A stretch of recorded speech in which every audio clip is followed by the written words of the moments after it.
मेरे ख्याल से भी सोशल साइंसेस और भाषा को इतना बहुत अलग मान के चलने में दुविधा होती है। सोशल साइंस का सोसाइटी को बनाने वाली चीज़ों को साइंस के पैमाने पर पढ़ना चाहते थे,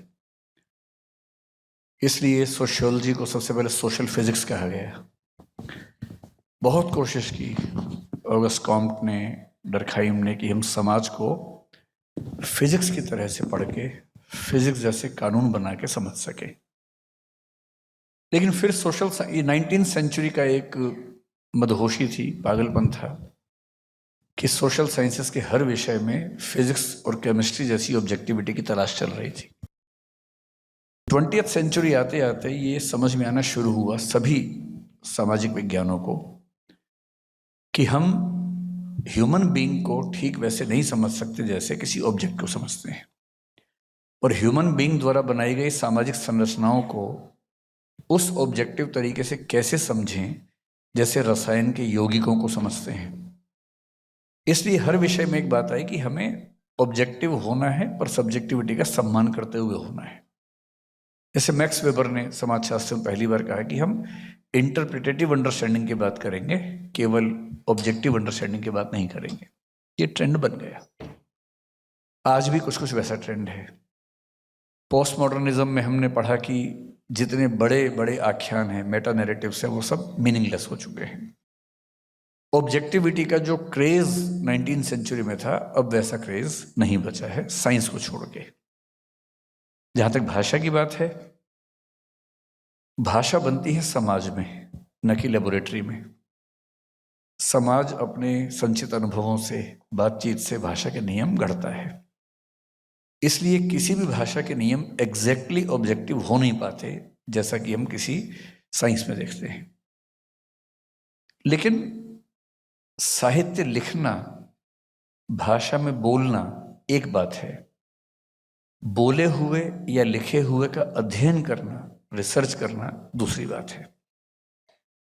प्रेमचंद होने के लिए, वाल्मीकि होने के लिए, कालिदास होने के लिए आपको बहुत भावुक और बहुत संवेदनशील होना लाजमी है, जरूरी है। उसके बिना काम ही नहीं चलेगा। अगर किसी गरीब, वंचित, पीड़ित व्यक्ति को देख के आपकी आंख से आंसू ना निकलें, खून के आंसू ना निकलें, तो आप उस पर कहानी, उपन्यास, कविता कैसे लिखेंगे? लेकिन लिखी हुई कविता का अध्ययन करने के लिए, विश्लेषण करने के लिए बहुत इमोशनल होने की बजाय बहुत रैशनल, ऑब्जेक्टिव और मेथोडिक, व्यवस्थित होना भी जरूरी है। तो मेरा मानना यह है कि भाषा के विद्यार्थी को ऑब्जेक्टिव भी होना चाहिए, साहित्य के विद्यार्थी को ऑब्जेक्टिव भी होना चाहिए, क्योंकि साहित्य के विद्यार्थियों की ये कुख्याति आजकल सुनने को मिलती है कि वो भावनाओं में बहते हैं, लेकिन तथ्यों की बात, ऑब्जेक्टिविटी की बात करने से बचते हैं। और ये दुनिया जिन उसूलों पे चलती है, इस दुनिया में जिंदा रहने के लिए जिन उसूलों पे चलना पड़ता है, उसमें ऑब्जेक्टिविटी की भूमिका भी बड़े पैमाने पर है। तो साहित्य के विद्यार्थियों से मेरा निवेदन ये होता है कि सिर्फ भावना की तरफ ना झुकें, उसके साथ ऑब्जेक्टिविटी को भी शामिल करें।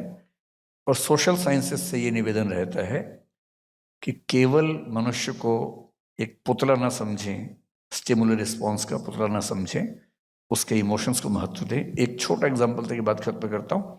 शंकर जी इतिहास के विद्यार्थी हैं, ऑब्जेक्टिविटी की बात इतिहास में खूब होती है, और मैं अक्सर क्लास में एक मजाक करता हूँ कि ऑब्जेक्टिव इतिहास वो लिखेगा जो कहेगा कि मैंने सिर्फ वो लिखा है जो अभिलेखों में, पुरातात्विक साक्ष्यों में, सिक्कों से साबित होता है, उसके बियॉन्ड एक लाइन भी अपने मन से नहीं लिखी है।